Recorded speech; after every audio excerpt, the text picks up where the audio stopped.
비타민과 미네랄에 대해서 관심을 가지는데 비타민과 미네랄을 관심을 가져서 구입을 해서 복용을 하려고 했는데 이게 이 과정이 쉽지 않더라고요. 어떤 것이 어렵냐? 그 전체적인 내용들을 잠깐 얘기해 보면 지금 우리나라뿐만이 아니라 다른 일본도 그렇고 뭐 다른 많은 나라에도 그렇고 실제로 몸이 아프거나 건강이 안 좋으면은 대부분 병원에 가서 진단을 받고 치료를 받는 그런 과정들을 대부분 거치는 것 같아요.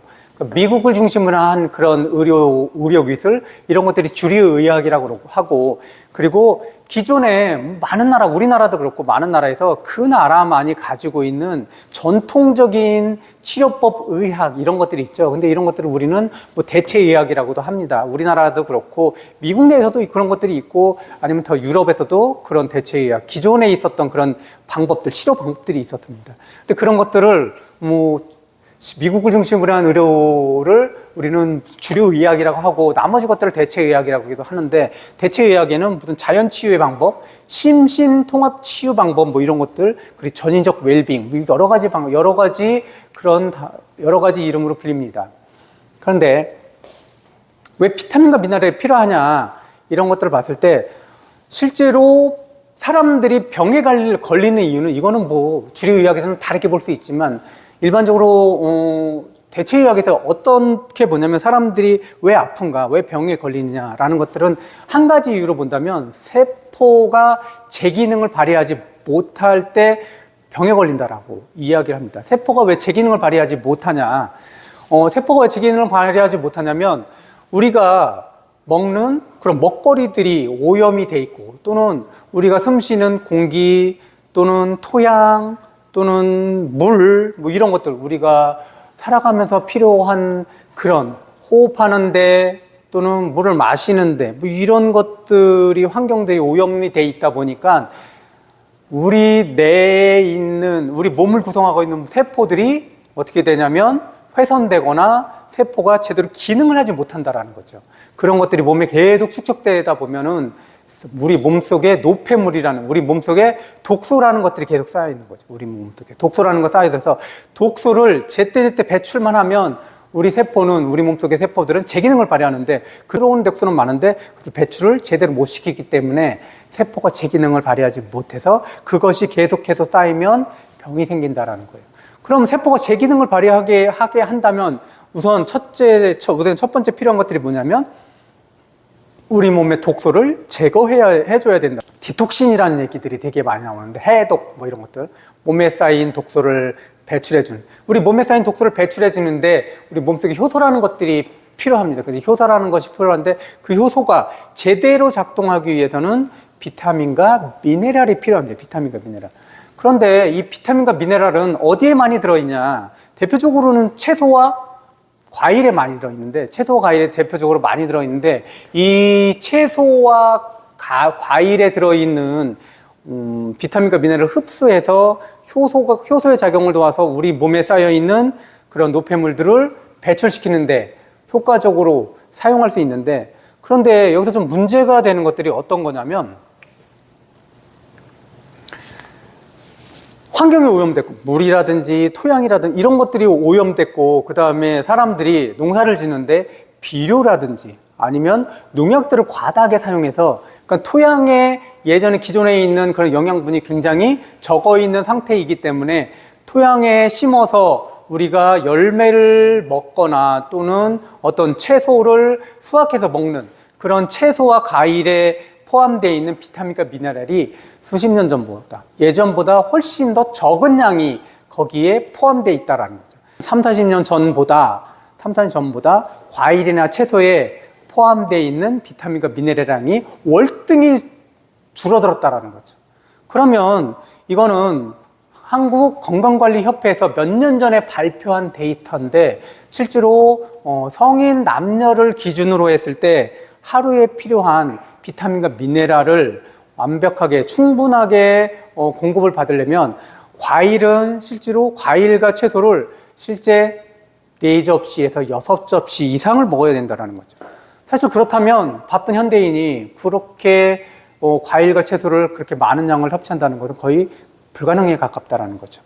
그래서 사람들이 대안으로 발견한 게 뭐냐. 그럼 비타민과 미네랄이 필요한 데까지는 동의를 하는데 과일과 채소를 그렇게 많이 먹을 수 있어? 라는 부분들이 실제로는 어려우니 대안으로 대두된 것들은 종합 비타민제 또는 멀티 미네랄제 이런 것들을 복용하면 비타민과 미네랄을 충분히 섭취할 수 있지 않을까라고 생각을 했다라는 거죠. 그런데 비타민과 미네랄을 그러니까 대부분 이런 건강보조식품 회사에서 만든 비타민과 미네랄을 우리가 먹는데 그러면 비타민과 미네랄을 우리가 그런 건강보조식품이나 또는 약을 만드는 그런 회사에서 만든 비타민과 미네랄을 그냥 먹으면 그러면 다 충분하게 비타민과 미네랄을 섭취할 수 있느냐라고 하면 그렇지 않다라는 거예요. 여기서 문제는 뭐냐면 흡수율이라는 거죠. 우리가 그냥 비타민과 미네랄을 영양보조식품을 먹는다고 해서 그것들이 100% 우리 몸에 흡수된다라는 것이 아니죠. 흡수라고 하면 비타민과 미네랄이 우리가 먹어서 비타민과 미네랄이 세포 속으로 들어가야 되는 것들이죠.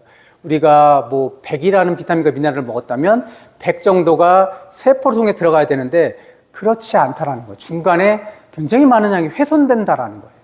어떻게 훼손되냐? 일반적으로 미네랄 같은 경우 다른 물질과 몸속의 다른 물질과 결합해서 세포 속으로 들어가지 못하게 되는 경우도 많고 소화기관을 통한다면 이 비타민과 소화기관을 통할 때 위에 있는 염산이라든지 다른 소화액에 훼손이 되는 경우도 굉장히 많다라는 거죠. 그러면서 다른 물질과 결합하고 소화액이라든지 염산에 의해서 훼손되는 그런 부분들이 많아져서 먹은 만큼 세포 속으로 흡수되지 못하는 문제가 발생된다라는 거죠. 이런 것들을 해결하기 위해서 많은 기술력이 동원되는데 그럼 우리 어떤 기술력이 동원되는지 한번 보면 첫 번째 킬레이트화라는 게 있어요. 킬레이트화는 그리스 말로는 개집개발이라는 뜻인데 우리가 먹는 미네랄을 개집개발로 이렇게 짚는다라는 집어서 얘가 다른 물질과 결합하는 것들을 막아준다라는 거죠. 집개발 같이 우리가 먹는 미네랄을 잡아서 몸속에 있는 다른 물질이 결합해서 세포 속으로 못 들어가는 것을 막는 그런 역할을 한다라는 거죠. 이게 킬레이트화 기술이에요. 리포솜 기술인데 이 리포솜은 세포막을 생각하면 돼요. 세포막처럼 지질 이중막 구조로 비타민이나 미네랄을 감싸서 세포까지 이동하는데 훼손을 막아주는 그런 기술이죠. 다시 한번 얘기하면 리포솜은 우리의 세포막과 같은 역할을 해서 지질 이중막 구조, 세포막과 같은 지질 이중막 구조로 되어 있어서 비타민이라든지 미네랄을 감싸서 세포까지 훼손되지 않게끔 이동시켜주는 그런 기술입니다. 비타민에는 지용성 비타민과 수용성 비타민이 있는데 대표적인 지용성 비타민이 비타민 A, D, E, K가 대표적인 지용성 비타민이고 수용성 비타민은 B, K가 있겠죠.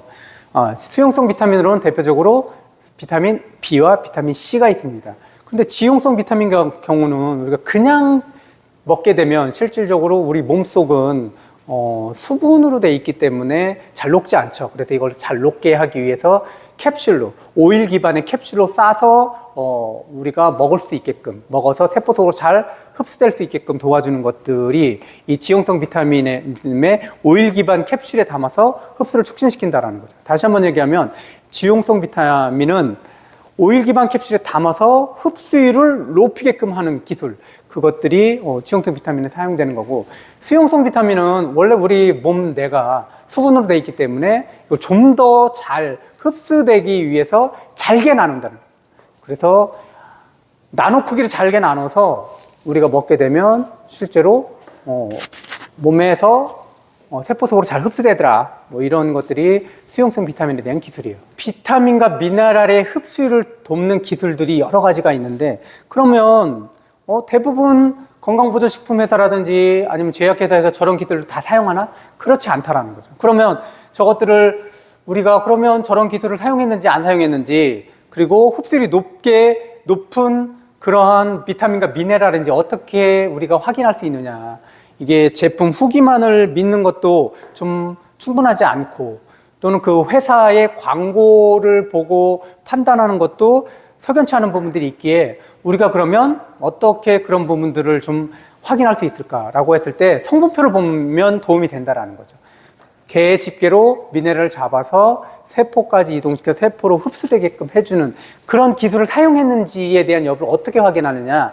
성분표를 보면 글리시네이트 또는 비스 글리시네이트라고 써져 있으면 또는 시트레이트 이렇게 글리시네이트, 비스 글리시네이트 그 다음에 시트레이트 이런 단어들이 성분표에 써 있으면 킬레이터화 기술을 사용했구나라고 생각할 수 있다라는 거죠. 또 성분표에 리포조말이라고 써져 있으면 리포돔 기술을 사용했을 확률이 굉장히 높구나라고 판단할 수 있다라는 거죠. 마지막으로 오일 베이스, 그 다음에 소프트젤 뭐 이런 말들이 있으면 이거는 오일 기반으로 지용성 비타민을 감쌌구나라고 생각할 수 있다라는 얘기죠. 그럼 이거 말고 그럼 실제 약을 만들거나 또는 건강보조식품을 만들 때 그 적법한 절차, 적법한 순서들을 제대로 공정 과정들을 제대로 지켰는지 또는 과정들을 확인하는 그런 비영리 독립 기관이 있습니다. 그 대표적인 기관들이 뭐 NSF, USP라는 기관들인데 이 기관들이 절차대로 만들었는지 나쁜 것을 사용하지 않았는지 다 검증해준다. 이 비영리 독립기관에서 이런 부분들을 인증해준다는 거예요. 절차들을 제대로 지켰는지, 재료는 좋은 재료를 사용했는지, 나쁜 재료를 사용하지 않았는지에 대해서 검증을 해준다는 거고, 검증이 완료되면 NSF라든지 USP라는 인증 마크를 획득할 수 있다는 거죠.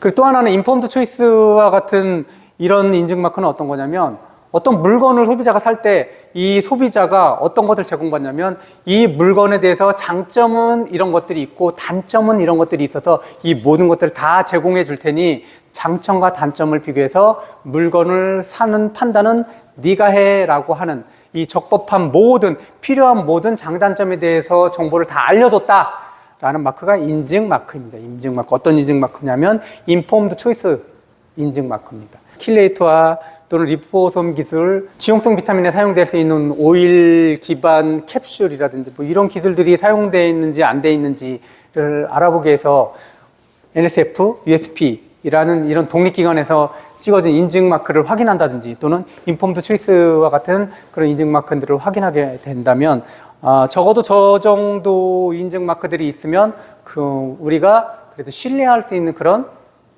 건강보조식품이거나 신뢰할 수 있는 미네랄과 비타민일 수 있다라고 판단할 수 있다라는 거죠. 뭐 이것만으로 100% 다 신뢰할 수 있느냐? 그렇지는 않지만 실제 우리가 비타민과 미네랄이 필요하다는 것까지는 아는데 그럼 비타민과 미네랄의 흡수를 좋게 해주는 그런 기술들이 투여된 그런 건강보조식품인지를 판단하는데 이런 지식과 정보들은 필요하지 않느냐라는 생각이 들었습니다.